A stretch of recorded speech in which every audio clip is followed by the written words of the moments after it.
Здравствуйте. Кто нашел время? Вот. Я представил тоже еще зовут меня Чуков Виктор, вот, управляющий по отделению Сбербанка России. Мне выпала, скажем так, тема финансового мошенничества. Тема, наверное, для многих знакомая. Да? Кто-то, наверное, не дай бог, наверное, периодически все равно мы с ней, так, по крайней мере, сталкиваемся, в СМИ часто о ней говорят. Вот. Я, наверное, сегодня постараюсь немножко конкретизировать, и пояснить, может быть, некоторые моменты, которые стоит обратить внимание, потому что, знаете, есть такая поговорка: если осведомлен, значит вооружен. Да? Эта тема как раз про финансовое мошенничество и кибербезопасность, которую необходимо, наверное, знать, в первую очередь, тем более в наше время. Давайте, наверное, начнем с определения финансового мошенничества. Что такое? Это у нас преступление в сфере денежного обращения, подлежащее уголовной ответственности. В принципе, все, что связано с деньгами, там, где крутятся деньги, да, где есть какая-то материальная выгода, это связано, называется мошенничеством. В каких сферах оно возможно? На самом деле, возможно в различных сферах. Там, где, как я уже говорил, есть какой-то интерес финансовый, не только, там и возможно финансовое мошенничество. То есть это банковская, кредитная, страховая, налоговая, интернет, банковские карты, многое что еще сюда можно говорить, но я наверное, буду говорить прежде всего об этих сферах.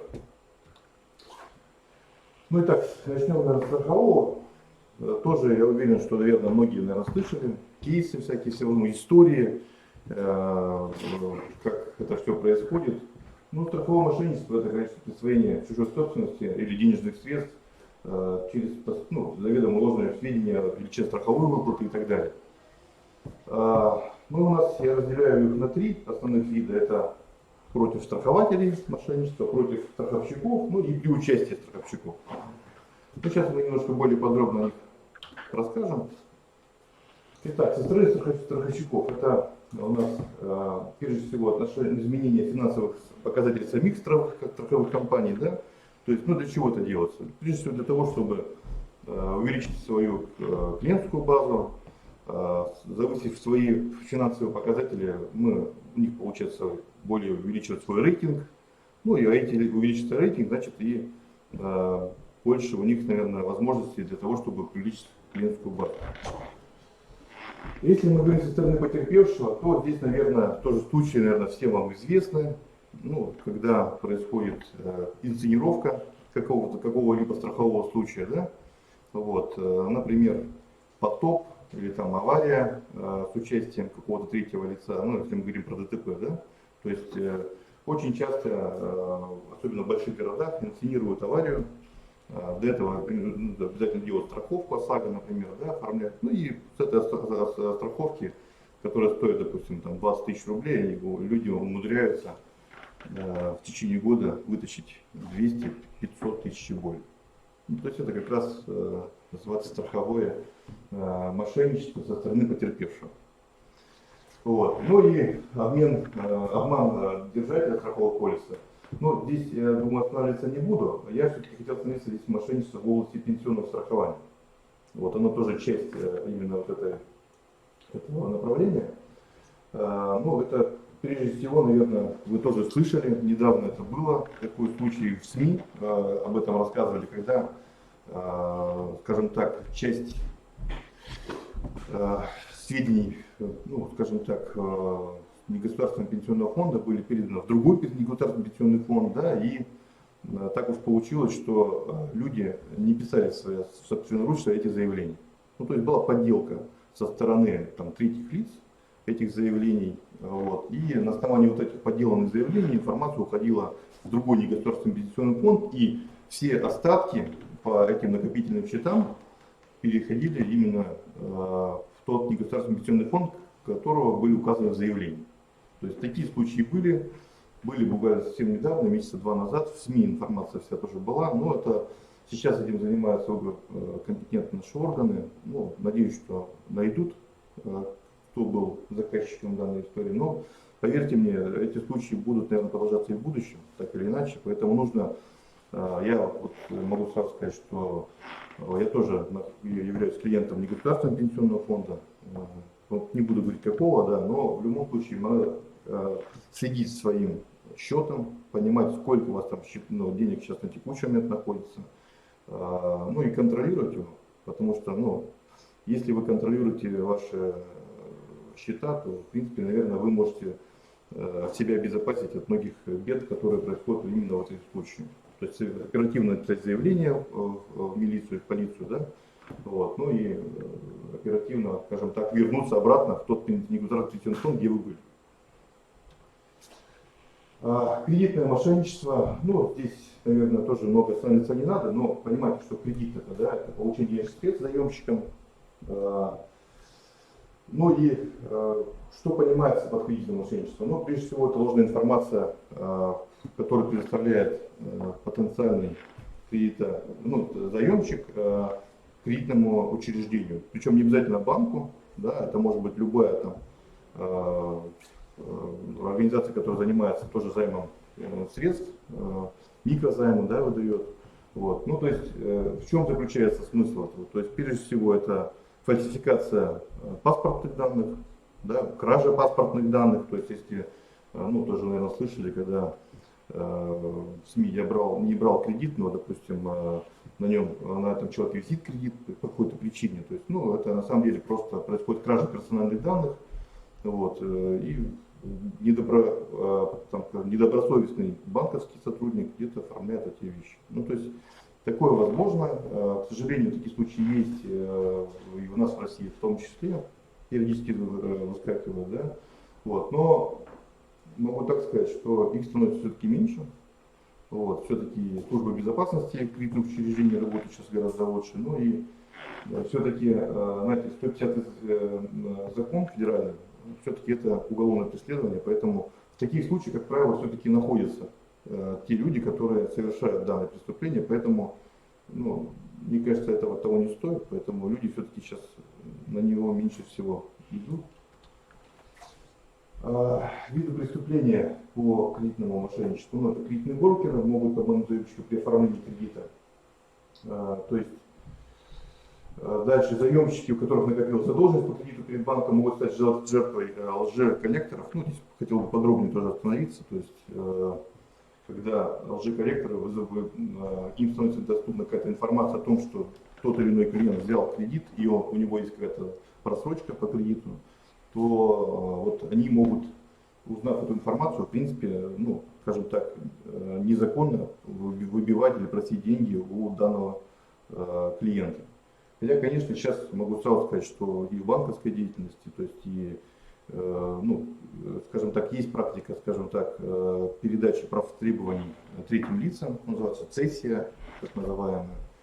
Вот. Но это все-таки в рамках нормального закона все происходит, то есть когда банк передает какой-то кредит, который уже давно просрочен, да, и тот, кто его приобрел на легальном поле, то есть с помощью там уведомлений письменных, как правило, ну, либо приставов, службы приставов, да, ну, пытается там, скажем так, получить со своего, скажем так, уже заемщика денежные средства. То есть вот здесь как бы не надо путать лжеколлектора и легальные способы, скажем так, работы с должниками. Вот. Ну и следующее кредитное учреждение, микрофинансовая организация при заключении кредитной сделки обманным путем вынуждает заемщика подписать документы о купле-продаже недвижимости. Тоже, наверное, вы, об этом уверен, что слышали.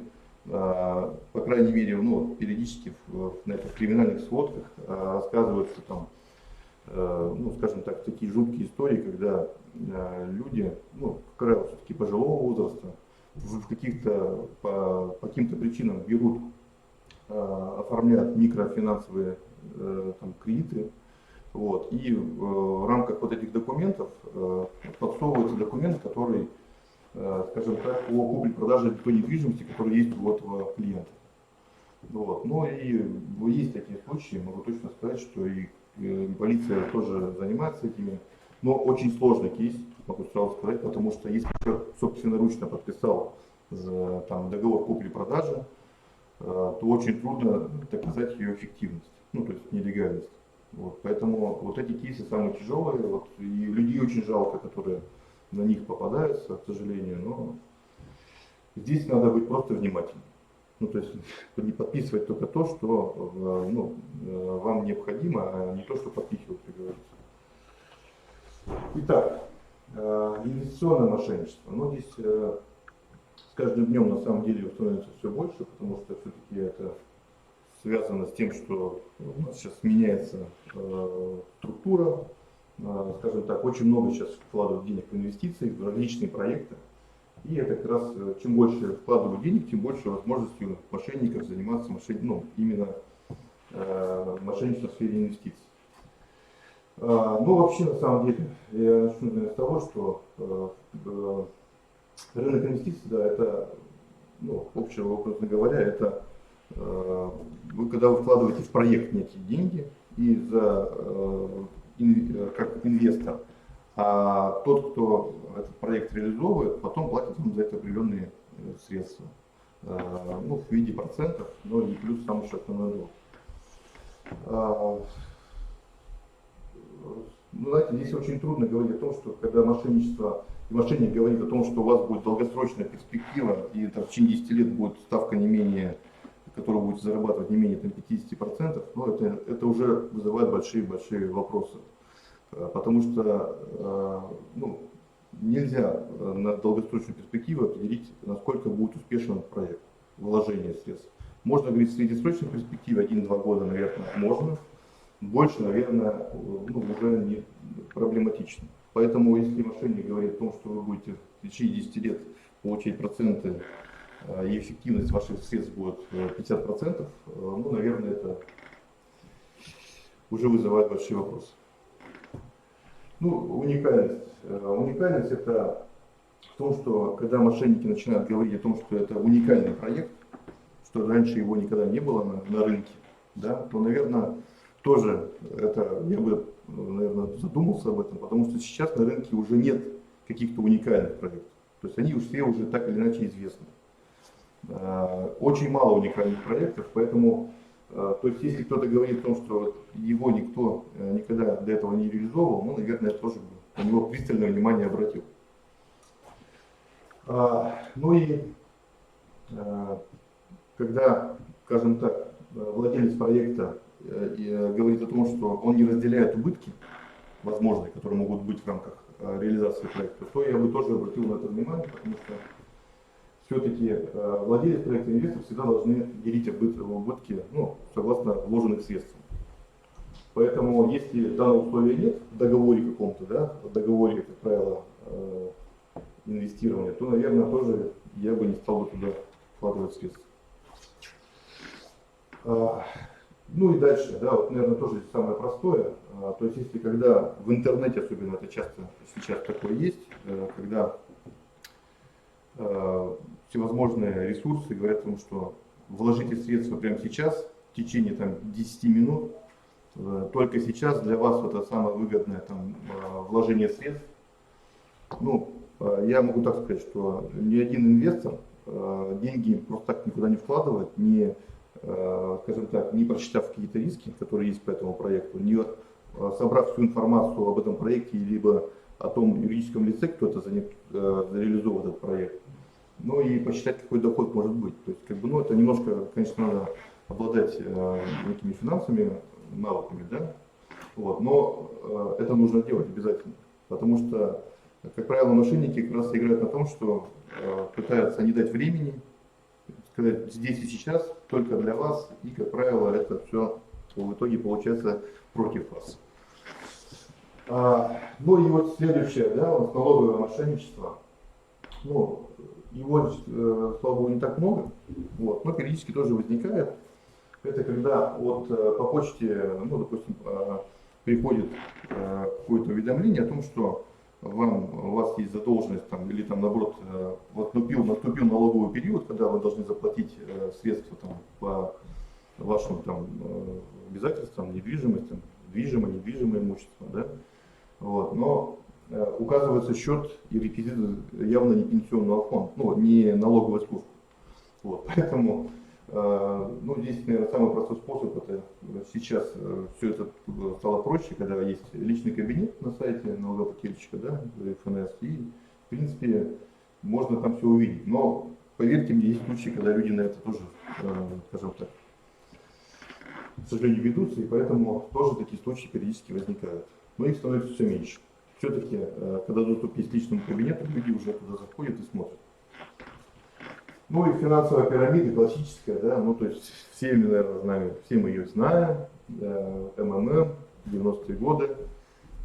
Ну, на самом деле, многие думали, что их уже нет, а на самом деле они вовсю еще существуют, и их достаточно много. Поэтому я знаю несколько человек, которые из Сыктывкара, по крайней мере, вот на эту уловку попались, к сожалению, причем совсем недавно. Вот. Ну, то есть, на самом деле, вот на следующей стадии я хочу сразу сказать, что организаторы не скрывают этого, о том, что это пирамида сейчас. Они четко говорят, да, мы пирамида, ну, это тоже многие говорят организаторы этих схем. Вот. Но они говорят о том, что сейчас возможности привлечь людей вот эти вот пирамиды гораздо проще, потому что есть интернет, есть социальные, есть там ресурсы, есть контакт там, и прочие, ну, скажем так, ресурсы, где можно привлечь людей, большую массу людей. Вот. Ну, понятно, что в основе пирамиды лежит то, что чем больше людей только заходит, тем больше доход получают там, организаторы, те люди первые, кто вступили в эту пирамиду. Поэтому, как правило, к сожалению, тем, кто пришел позже всех, не достается ничего, и приходится писать об этом потом заявление в полицию и пытаться каким-то образом вернуть эти средства. Ну, как правило, могу сразу сказать, что деньги в большинстве случаев вы не вернете. Ну вот, здесь дальше идет пирамида как инвестиционная компания, да, ну, на самом деле мошенники часто говорят о том, что мы не скрываем, что мы пирамида, да, но кроме тех денег, которые там поступают от, скажем так, от пайщиков, да, или кто вступает в пирамиду, мы также, кроме этого, еще и вкладываем эти средства там, в различные проекты. Причем, как правило, не говоря о таких проектах идет речь, потому что люди сразу просят, давайте поподробнее, да, вот говорят громкие слова, вот, но за ними, как правило, ничего нет. Вот. Ну и пирамидная кредитная организация, в принципе, это как микрофинансовая организация, которая выдает средства под очень большие проценты. Причем делают, бывает даже проценты больше, чем намного больше, чем микрофинансовая организация. Вот теперь новые виды мошенничества, которые, наверное, тоже будет, наверное, вам интересно ознакомиться, ClickFraud. Ну, здесь своя специфика. На самом деле, ClickFraud, прежде всего, сейчас связан с тем, что у нас очень много сейчас стало рекламодателей, особенно в сети интернет, которые готовы предоставить там рекламу на каком-то своем личном там, страничке, да, в ВКонтакте, не ВКонтакте, неважно где. Вот. Особенно это для известных каких-то популярных личностей, там размещают рекламу различные партнеры, как говорится, да. Вот. Но смысл в чем? Чем больше у вас лайков, тем больше ваша клиентская база, так люди считают. Ну и рекламодатели имеется в виду также. Поэтому очень часто эти лайки делаются фиктивно. Вот. Поэтому это тоже мошенничество. По большому счету мы обманываем клиента. Вот. То есть клиентов имеется в виду с точки зрения клиентов, которые размещают рекламу. То есть платят деньги за воздух. Потому что клиентов по большому счету там может быть всего десяток. Ну не клиентов имеется в виду, а пользователей, да, кто заходит и читает этот Инстаграм или еще какой-то, вот. А по факту люди за это платят большие деньги за размещение рекламы. То есть это тоже мошенничество. Здесь не поспоришь. Вот сейчас, наверное, тема, которая мне вообще очень близко знакома с банковской деятельностью, да, то есть мошенничество при помощи банкомата. Вот. Ну, здесь, наверное, выделить нужно 4 основных схемы. Это скимминг, шимминг, ливанская петля, скотч-метод. Ну, то есть вот последние 2 из них, ливанская петля и скотч-метод, они очень старые уже, такие. Мы сейчас его подробно разберем. Вот. Но, поверьте мне, они тоже еще встречаются. Ну и так, скимминг. Ну, если его прочитать, да, то есть это устанавливается некое устройство, скиммер, считывающего, как правило, это, скажем так, картоприемник, куда вставляется карта. Вот. Ну и задача является мошенников, чтобы считать, скажем так, у клиента с банковской карты данные по клиенту. Как правило, все данные, которые, скажем так, ну, имеют значение для мошенников, они находятся на второй дорожке, всего там 3 дорожки записаны.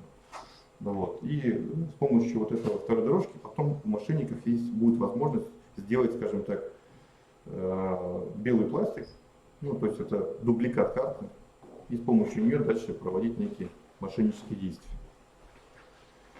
Могу сразу сказать, что эта такая схема была очень развита тоже где-то лет 5-10 назад.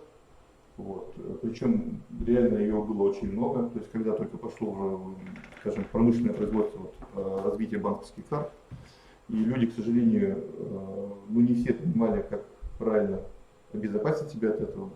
Вот мы дальше тоже об этом расскажем. Вот. Но сейчас тоже есть такие, встречаются случаи, ну уже реже, но сейчас больше скимминг встречается уже в торговых терминалах. То есть, знаете, вот кафе стоят, безналичная оплата и так далее. Да? Вот. И, к сожалению, есть страны высокого зоны риска, там, такие как Турция, Таиланд, их там порядка 10 стран по миру, Украина, кстати, туда уже входит. Вот. Ну и у нас в России встречается. Это когда, ну, например, самый простой случай.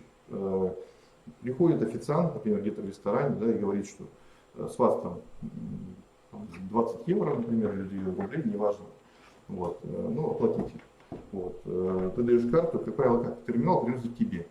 Да? Если терминал, ну, некоторые нехорошие люди говорят, что у нас терминал там за барной стойкой, давайте мы сейчас по карте быстренько вам проведем и принесем там чек. К сожалению, некоторые люди на это попадаются, то есть отдают свою карту в руки. Мало того, что нельзя карту в руки другому человеку отдавать, потому что там есть информация, о которой мы тоже сейчас будем говорить, которую нельзя людям передавать. Так еще и кроме этого там есть возможность с помощью определенного скиммера скачать информацию по карте. То есть ошибка, как говорится, на первом ходе. Вот, то есть карту нельзя давать в принципе в чужие руки. Вот, ну, потому что там очень много возможностей с ним можно что сделать. Вот, это мы говорим про скимминг. Теперь шимминг. На самом деле это более современное, скажем так, направление скимминга. Вот. Когда, скажем так, вставляется вместо накладки, которая у нас в банкомат скиммер, да, выступает, делают тонкую плату. То есть она очень незаметная, то есть реально незаметная, как будто бы она часть банкомата, и очень сложно ее отличить. Как правило, она встречается, конечно, в крупных городах, наши города, ну, по крайней мере, в Сыктывкаре я такого не помню, вот. Но в крупных городах периодически она встречается, ну, связано с тем, что, во-первых, банкоматов там очень много, да, вот, и контроль за ними, конечно, меньше, потому что банков там очень много, это в Москву, например, да, там, ну, сотни банков. Вот. И, к сожалению, ну вот здесь тоже видите, установка банкомата фантомов, она тоже имеет быть место. То есть целью установки банкомата фантом является именно получение сведений с вашей карты. То есть не списание какое-то, а именно получение сведений. Потому что получив сведения, дальше люди уже, мошенники, начинают с ними уже ну, в своих целях по-разному использовать. Причем бывает не сразу, поверьте мне. То есть мошенники тоже люди хитрые, и они, как правило, в этот же день не побегут использовать вашу там информацию по вашей карте. Они выждут время, чтобы прошло это время, там, месяц, два, три, бывает полгода, год могут ждать. Вот. А потом в один прекрасный момент это может выстрелить, потому что и очень трудно потом найти, откуда, где, когда, в какой момент эти данные были использованы, ну, то есть с вас взяты. Поэтому это очень достаточно сложно. Поэтому и расследовать их очень сложно. Вот. Мы перешли сейчас к более старым схемам. Да? Ливанская петля, на самом деле, мне кажется, она вообще была первая, наверное. Как только появились карты и банкомат, вот она была первая то есть схема. То есть когда вставляется фотопленка в картоприемник, Ну, понятно, что когда там что-то есть инородное, когда вы ставите карту, она там застревает.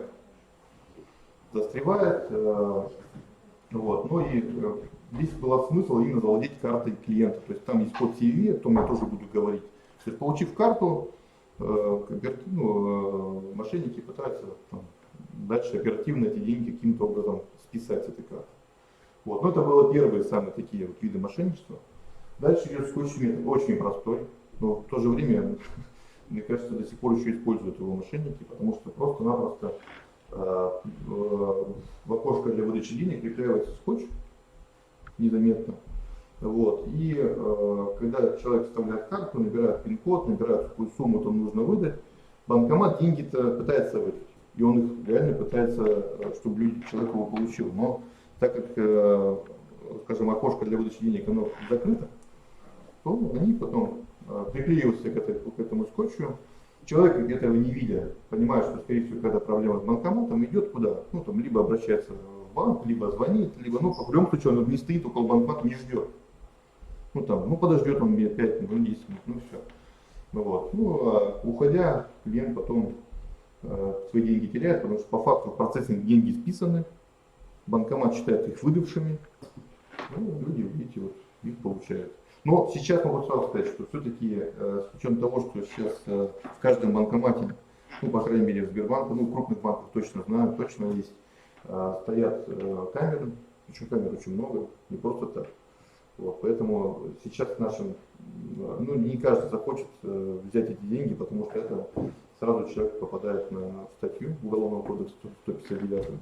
Поэтому, ну, она сейчас мало уже используется, потому что появились камеры. Если бы не было камер, все было бы по-прежнему так.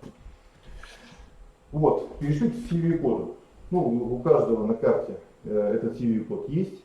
Предназначен прежде всего для того, чтобы проводить расчеты в интернете. Я почему и говорил, что даже раздобыв карту, мошенник может провести операцию по, скажем так, по списанию средств с вашей карты, если вы ее не заблокируете в свое время. Но мы тоже дальше будем об этом говорить, что делать своевременно, ну и как этого не допустить. Вот, то есть, по большому счету, владея картой, можно сделать списание с вашей карты легко. Ну, это факт. Поэтому я тоже дальше буду об этом говорить, что никогда никому в третьи руки карта передаваться не должна. Вот. А на будущее вообще сейчас, вот, если у кого есть телефоны более современные, да, там, iPhone или там Android, ну, по большому счету я сейчас карту не ношу. У меня карта находится здесь, и ее на самом деле здесь ее кода уже там так просто не возьмешь, потому что это все зашито в настройки. Заход с помощью вашего пальца, либо там знание там, шестизначного кода, например, да, то есть на самом деле сейчас я к банкомату, если деньги снимаю или оплачиваю, я только оплачиваю с карты. Очень безопасно, никаких во-первых, побочных эффектов, ну и просто удобно. Вот, поэтому, ну, это я в дальнейшем еще, наверное, в конце скажу, что вообще-то будущее даже не за телефоном, а уже за сетчаткой глаза и, скажем так, отпечатком пальца. Ну так, что нужно знать про CVV-кода? Ну, CVV-код, как я и говорю, это способ выманивания вот, вашего трехзначного или четырехзначного кода. Но в первую очередь сейчас вот, новая форма мошенничества, которая сейчас появилась, это все-таки социальная инженерия. Это когда люди, на людей воздействуют, на клиентов, владельцев карт, воздействуют в психологическом плане. Ну, то есть, как правило, либо при личном общении, либо по телефону. Сейчас даже больше по телефону. Ну, наверное, вы тоже сейчас знаете об этом, да? Ну, вот сейчас мы более подробно тоже об этом остановимся, расскажем. Ну да, вообще принцип всех вот этих вот атак, которые происходят по телефону, это ввести в заблуждение клиента. Ну, целью понятно, что это получить от вас какие-то персональные данные. Вот. Ну и вот, как я уже здесь написано, применять различные техники, направленные на эмоции, слабости или иные особенности личности.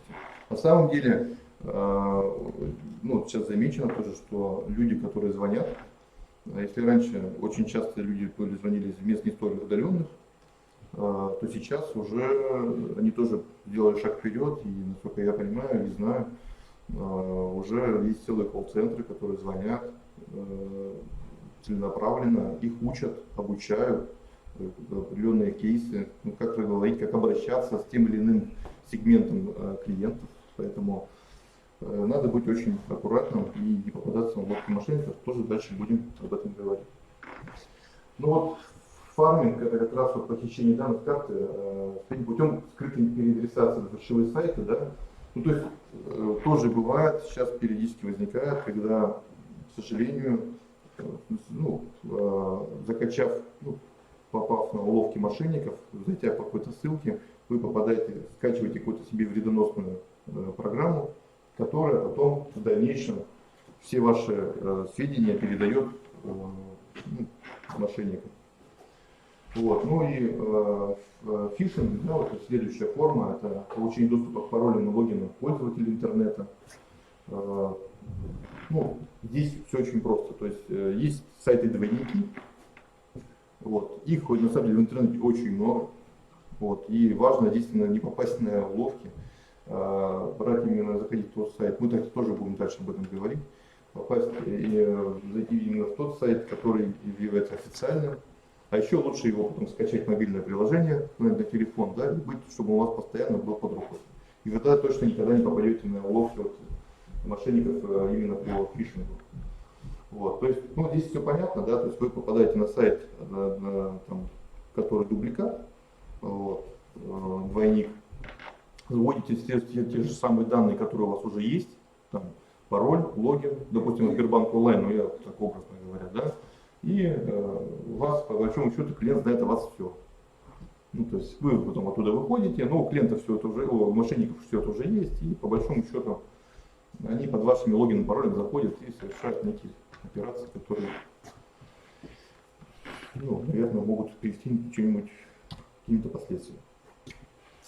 Фишинг, выманивание информации по пластиковой карточке, ну, то же самое, наверное, это вот как раз вот мы говорим о том, что последние звонки были, когда представляется служба безопасности банка и начинают говорить, что совершали ли вы в последний там, час или 15 минут операции там, в Владивостоке, например, и пытаются выманить от вас как можно больше информации, ну, с целью, понятно, что, чтобы вы подошли к какому-то устройству и совершили некие действия с этой банковской карты, ну, и перевели эти средства либо мошенникам, либо сказав, даже неосознанно сказав номера карты или код CVV, вы даете мошенникам всю информацию о вас. Вот. На самом деле я могу точно сказать, что за последний месяц мне раза 3 или 4 звонили мошенники именно с этим. Вот. Причем, ну, звонят уже в наглую, запишите хоть, что вы мне уже звонили, обращались. Вот. Ну, видать, у них с этим делом тоже доси не сформируется где-то. Ну, это, конечно, печально, но звонят, и в том числе и вот у меня, как представителю банка, тоже периодически бывает, к сожалению, вот этот фишинг поступает. Вот. Ну, нигилистские письма, это массовая рассылка. Ну, здесь тоже очень часто, к сожалению, сейчас бывает, когда задача бывает простая, это как можно больше получить информацию от клиента. Итак, вот что такое банковская карта? Мы перейдем сейчас к ней, да? То есть здесь у нас указан номер карты. Он состоит из 16 цифр. Каждые 4 цифры не просто так написано, что-то значит. Итак, вот здесь мы говорим, это тип карты. Да, дальше идет ВИН банка, то есть номер банка, скажем так, в платежной системе. Ну и дальше вот идет непосредственно уже всевозможные вариации цифр, как раз для того, чтобы они были все разные. Номер, дата изготовления карты. В данном случае мы сейчас говорим о том, что это дата окончания срока действия карты. Потому что, как правило, карточка сейчас уже выпускается на 5 лет, да, где-то на 3 года, ну и наименование. Вот. Ну и код CVV, о чем мы уже говорили, на обратной стороне, вот он есть трехзначный. Где-то, кстати, бывает и четырехзначный. Рекомендация по безопасности, ну вот здесь, наверное, чем-то я уже повторюсь, вот, но карточка всегда должна быть под присмотром. Это факт, знаете, можно сколько угодно говорить. Раньше не было карт, да, но мошенники были, они просто были карманники, например, деньги украсть там, с кошельков там, и так далее. Вот могу так сказать, если вы карточку оставили и ушли, это то же самое, что вы открыли кошелек и ушли. Примерно то же самое. Вот. Поэтому у нас, ну, мои, по крайней мере, в банковской деятельности я уже работаю 16 лет в банках разных. Вот. Были случаи, когда реально приходили люди, говорили о том, что деньги не снимали, там списание средств произошло там, по каким-то другим причинам. Вот. Но потом в ходе расследования выяснялось, когда, что деньги снимал там, папа, мама, дети, там, близкие друзья. Вот. И это самое печальное, когда вот людям это показываешь, то, конечно, рушатся потом многие розовые мечты у людей. Ну, люди просто открываются другие с другой стороны. И, вот. И поэтому вот, лучше, чтобы такого не допускать, лучше не давать никому повода. Лучше, чтобы карточка всегда была при вас. А еще лучше, чтобы карточка была у вас в телефоне. Вот. Тогда карточку с собой можно не носить, вот. Ну и никто не будет на нее претендовать.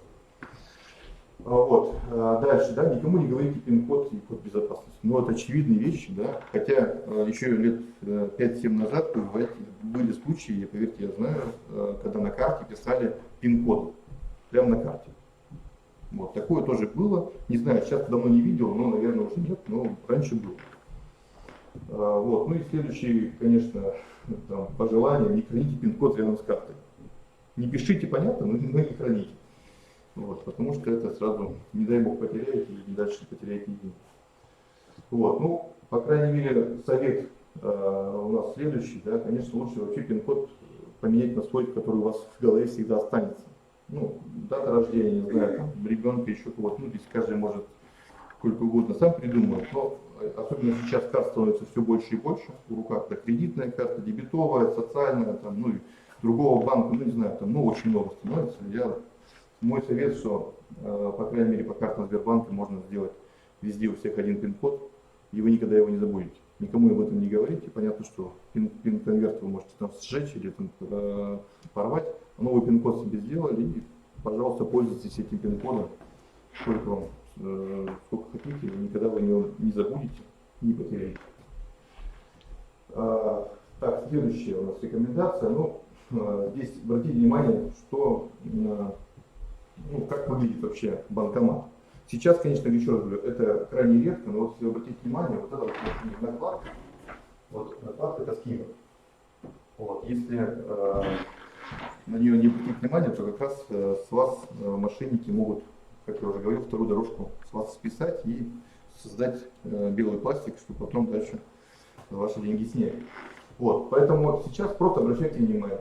Обращайте внимание, сейчас, допустим, у многих банкоматов, многих банков, ну, по крайней мере, Сбербанк в том числе, максимально делается так, чтобы накладки не поставить. Ну, просто делается всевозможные под углом, там, ну, чтобы в карточку там только вот ставить таким образом, чтобы никакая накладка туда не зашла. Вот, поэтому каждый банк старается максимально сделать сложности для мошенников, вот, поэтому, как говорится, они делают ход, мы делаем тоже ход. Вот. Следующее. Ну, я на самом деле здесь считаю, что здесь ничего страшного нет, вот, но сотрудники нашей безопасности говорят, что лучше его взять с собой. Вот.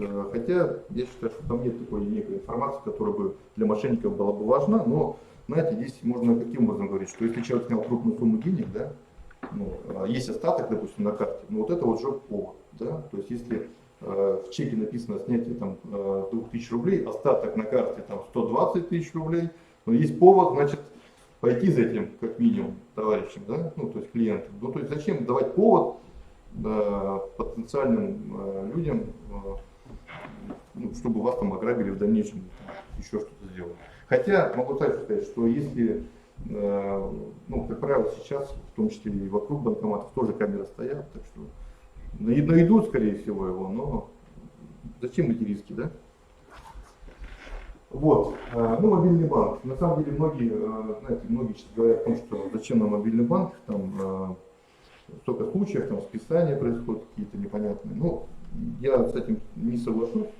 Я всегда говорю о том, что мобильный банк все-таки это прежде всего для безопасности клиента сделан. Ну, понятно, что это удобство некое, да, то, что это оповещение происходит, приходит, это там можно делать, совершать какие-то операции с помощью смс-оповещений, да.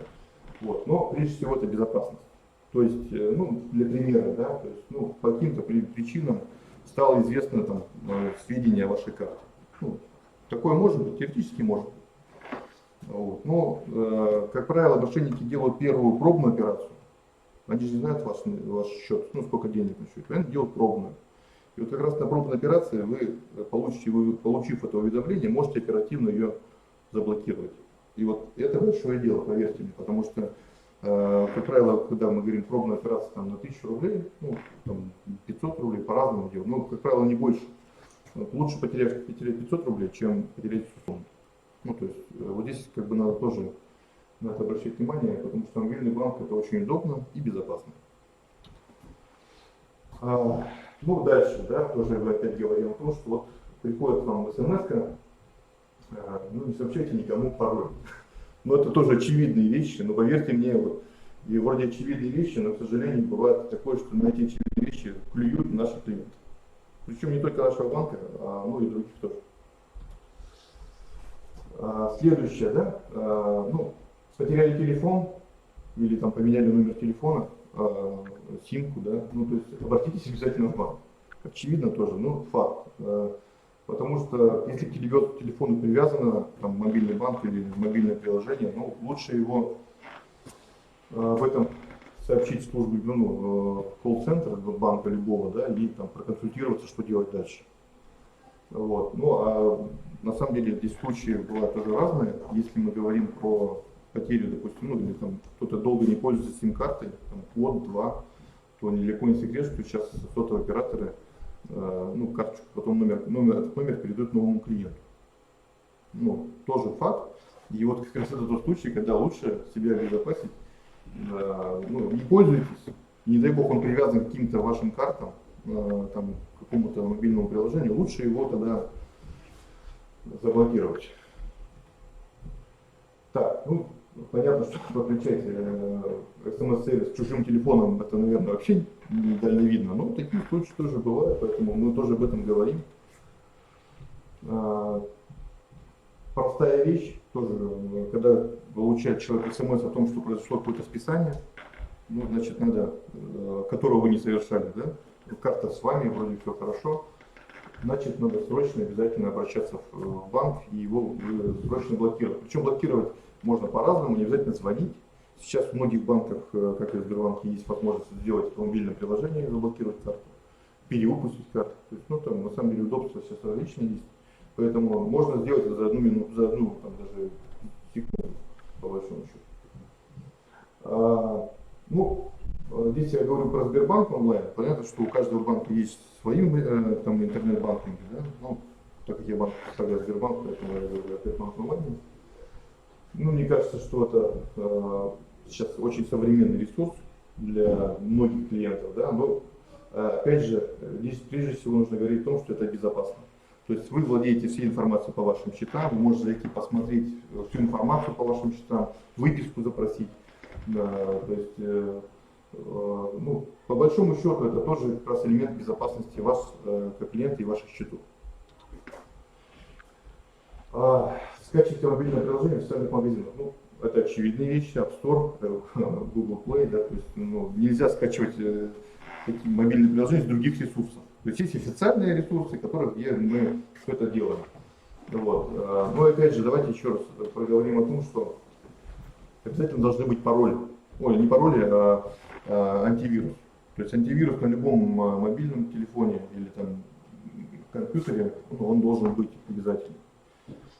Поэтому, если нет антивируса, по большому счету вы настолько, знаете, есть такое понятие окно уязвимости. Вот это как раз об этом. То есть, когда вас, ну, вы уязвимы перед мошенниками. По большому счету, любая хакерская атака, там, даже самая простая, приведет к тому, что ваши сведения будут известны другим лицам. Так, ну вот мы сейчас говорим о том, что ну, нужно заходить именно с правильных официальных ресурсов, да, то есть я на самом деле, ну, здесь на самом деле очень сложно, поверьте мне, особенно людям там, пожилого возраста или там люди, которые с этим редко сталкиваются, вот здесь надо всегда обращать большое внимание, чтобы этот сайт был именно официальным, потому что ну, вот здесь у нас примерно написано, что должно быть на самом деле. Ну, вот.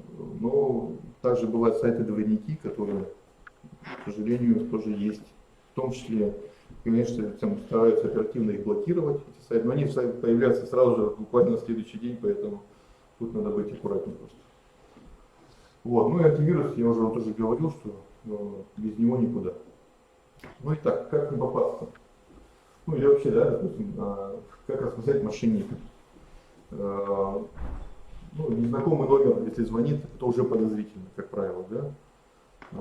Внезапность требования быстрого принятия решения. Ну, вот пример очень простой, там тоже были случаи, когда там звонит кто-то незнакомый и говорит, что у вас там ребенком попал в аварию, там, еще что-то. Ну, это вот как раз, когда вы должны быстро принять решение, передайте деньги или нет. Ну, то есть вот быстро. То есть нужно отдать деньги, там, не знаю, взятку кому-то дать или еще что-то, чтобы дальше никто не последовали какие-то другие цепочки действий.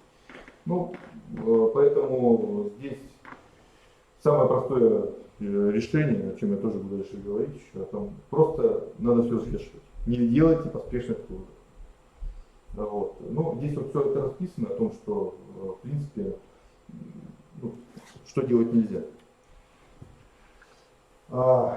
Как он может представиться, вот здесь опять же варианты различные есть, родственникам, сотрудникам пенсионного фонда, службы безопасности банка, ну, здесь вот тоже социальные службы, прокуратура, ну, покупателям с вашего сайта, если вы там какое-то заявление, объявление делали, да, ну, вариантов масса, на самом деле масса, и поэтому мир становится вот больше цифровым, к сожалению, надо быть идти с ним ногу со временем, не понимать, отличать, где хорошее, а где плохое.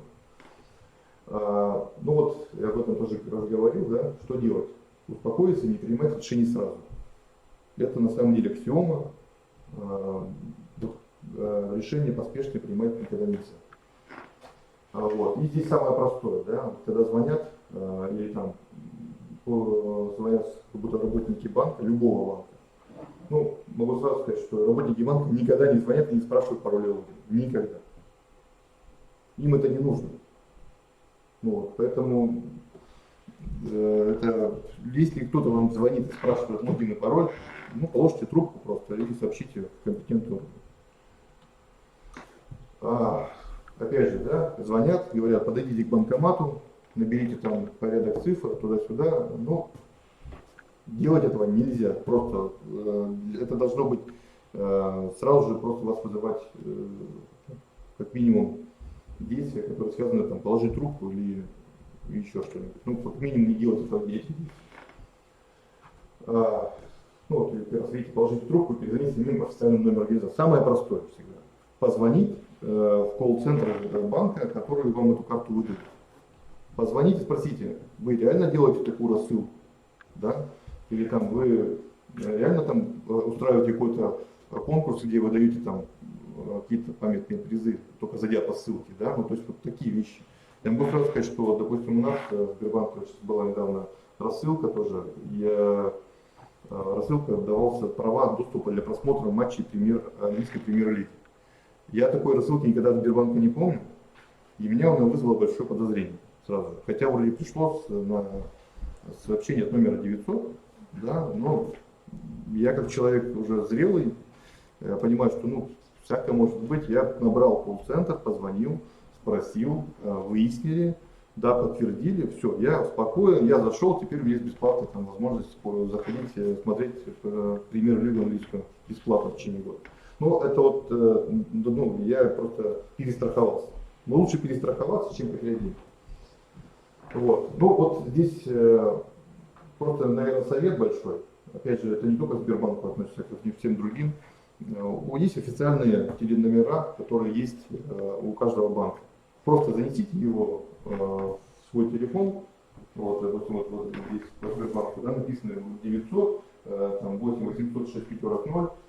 Вот. И вот, когда вам кто-то звонит, вот Сбербанк, или там смс приходит из Сбербанка. То есть расскажу, почему это важно сделать. Потому что, вот если обратите внимание здесь, вот здесь видите 90, точка пробел стоит. И либо очень часто бывает 9, 2 0. Ой, две буквы О. Ну, вроде 900. Но если вы его занесли себе, как, скажем так, что вот этот Сбербанк, да, то когда вам будет приходить смс, или там звонить кто-то будет, вам будет звонить не от Сбербанка, а кого-то другого номера. Ну, то есть это касается всего. Ну, то есть не только Сбербанка, а вообще других банков в том числе. То есть поэтому здесь очень просто. Занесли себе в себе справочник телефона, и никогда на уловку эту не попадете. Но, к сожалению, не все это делают, поэтому кто-то на эту уловку попадается. Вот. Ну и понятно, что у нас в Сбербанке, по крайней мере, есть 2 номера телефона, в которых все это приходит, 900 и 9000. Других нет и быть не может, поэтому все, что приходит с других телефонов, это не Сбербанк. Ну, я думаю, другие банки могут сказать то же самое. Вот. Смотрите дальше. Если что-то случилось, звоните на колл-центр. Ну, в нашем случае номер 900, набираете бесплатно, сообщайте все то, что там случилось. Итак, да, ну, что нужно знать еще? Вы лучше вот повторимся, да, данные, это логин, пароли, пин-коды, прежде всего CVV-код. Как понять, что сообщение мошенника? Ну вот здесь примеры указаны тоже. Ну вот, короткая ссылка на незнакомый ресурс. Ни в коем случае заходить нельзя. Ну вот нельзя, запрещено. Незнакомого адресата указано, да, здесь. Если вы не знаете, от кого пришло там сообщение, вы еще не дай какой-то ссылкой зайдите по нему, ну это верный повод, что, наверное, скорее всего, это что-то там будет не то, скорее всего, связано с какой-нибудь мошенничеством, связано там с рассылкой и получением от вас какой-то персональной информации. Вот. Дальше у нас указан не номер телефона банка. То есть ваша карта говорит, обратитесь в колл-центр. Колл-центр связан с телефоном вообще не банка, который вас обслуживает. Ну, то есть уже подозрительно. Это я вам говорю это живые примеры, поверьте мне. Это не то, что там, это факт. То есть поэтому все, как там, любой закон или там любое правило написано на крови. Поэтому в этом случае здесь все тоже то же самое. Вот. Не переходите по ссылкам, да? Ну, очевидно, я уже об этом тоже говорил. Совершайте операции по инструкции. Тоже, наверное, пропущу его, тоже уже об этом говорил. Но вот пример, который вот правильный, вот он здесь. Это пример неправильный, как не должно быть. То, что будет вызывать у вас большие вопросы. Кстати, обратите внимание, насколько я понимаю, здесь как раз номер 9 и 2 0. Ой, 9 и 2 буквы О.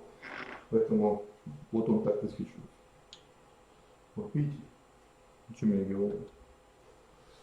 Так, ну давайте дальше пойдем. Здесь, наверное, я больше не буду останавливаться. Здесь очень много всяких примеров, которые могут быть из жизни. Так. Что делать, если вас обманули? Ну, первое, это, конечно, позвонить в любой колл-центр банка, который выпустил карту. Причем неважно, где вы находитесь, звоните. Лучше, тем более, ну, у каждого банка есть, можно звонить в том числе из-за рубежа, поэтому обязательно сообщите об этом вашему банку, чтобы они оперативно могли заблокировать карту и следить мошенника, такое тоже может быть. Дальше. Ну, заблокировать карту в интернет в мобильном приложении, об этом уже тоже говорил. Итак, и дальше еще что у нас, да? Номер 900 мы только получаем, ну, по крайней мере, Сбербанк, но у других банков тоже есть свои же номера, которые обязательно, ну, которые только они используются. Вот. Ну и правила, которые, вот, мне кажется, можно записать. Если вы будете его придерживаться, то вы, в принципе, на вероятностью 99,9 вы от них защититесь. От мошенничества это нельзя сообщать никому логин и пароли, CVE-код, о чем мы очень много говорили с вами, да? Не совершайте операции по просьбе третьих лиц, если вам звонят, вот, социальная инженерия, о котором мы говорили, да? Вот, просто нет и все, никому ничего не говорю. Не переходите по ссылкам с неизвестных номеров, примеры были различные, тоже рассматривали с вами. Ну, очевидная вещь, что нельзя ссылкам доверять вообще, тем более незнакомым.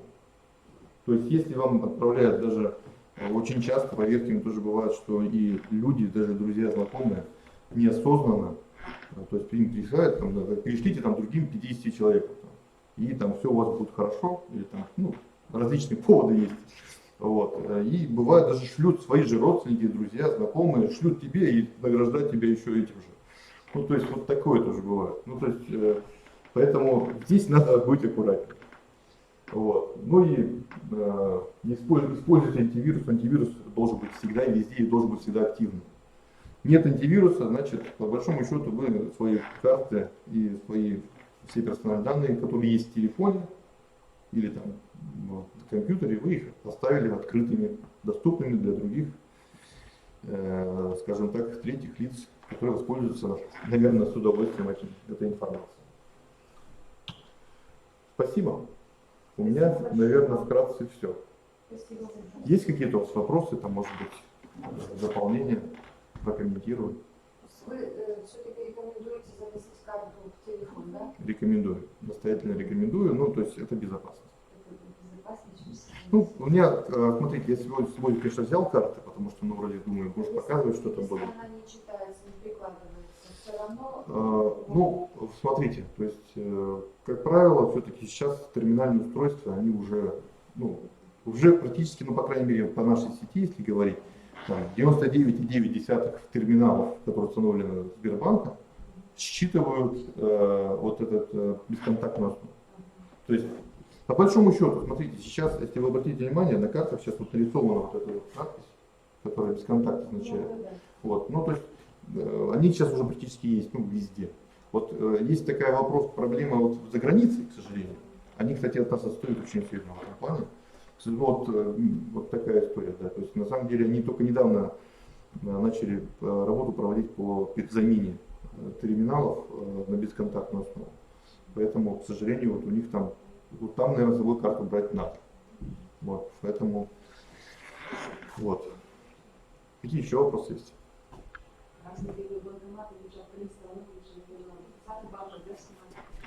Да, нет, я тоже нельзя совсем так уж к этому относиться. Ну, понятно, что банкомат, который внутри банка находится, или там в зоне, да, видимости там, сотрудников, конечно, там вряд ли накладку в принципе установят, да, ну, скимминг, наверное, невозможно. Нет, здесь просто-напросто сейчас надо просто обращать внимание. То есть, если вы видите какое-то инородное, ну, тело какое-то там, которое вот как-то она вот выделяется на общем фоне, ну, лучше, наверное, там в этом деньги в банкомате не снимать. Ну, просто даже по безопасности не стоит. Вот, поэтому не надо. А так, не бойтесь. Но сейчас есть еще другой способ. В каждом банке есть, ну, если уж так говорить немножко о другом, страховка на случай мошенничества. Такое тоже есть. Она стоит там не так дорого, но я тоже, кстати, застрахован. Вот. Хорошая вещь, потому что по большому счету все равно мы так или иначе, ну, даже зная все эти нюансы, ну, можем совершить ошибку, к сожалению. Вот. Поэтому там, за небольшую сумму ты можешь страховать там на все случаи жизни, как говорится.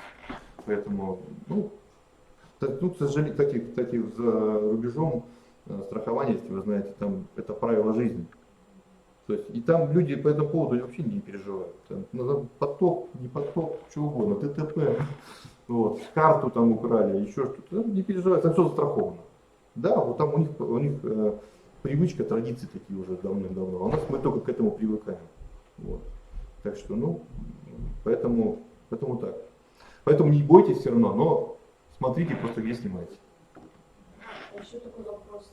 Сейчас очень часто мы открываем счета через Сбербанк онлайн. Мгм. Вот я слышала, что это даже мои друзья некоторые, значит, они потеряли суммы именно потому, что открыли Сбербанк вернее, онлайн. То есть это как по-вашему безопасно? Ну, смотрите, я вот, ну, мне тоже и звонят знакомые бывают. Однозначно это не проблема Сбербанка онлайн. Но я могу вам на 100% сказать, что здесь вина в чем-то другом. То есть, как правило, такие вот сложные, ну, то есть они связаны с доступом каких-то третьих лиц. То есть это однозначно. То есть, как бы, а вот кто это совершил, вот это должны разбираться уже полиция. Там. Ну, это, понимаете, вот все, что связано вот, скажем так, по передаче карт, ну, данных по карте там, третьим лицам, это очень сложно расследуется. Если у вас есть хоть какое-то сомнение, то у вас, как клиентов, что у вас карта кому-то стала доступна в какой-то момент, там, 5 минут времени, минута, я рекомендую ее заблокировать, перевыпустить новую. Если вы карточку перевыпустили, то все данные о карте, те будут заблокированы, у вас новая карта.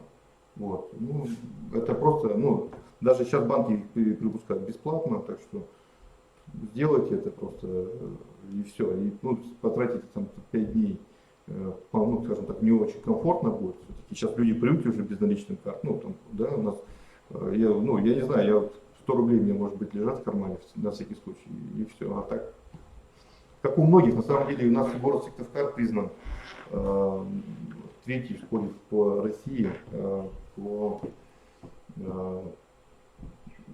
безналичным, то есть там у нас почти 60% операций проводится по безналичным расчетам.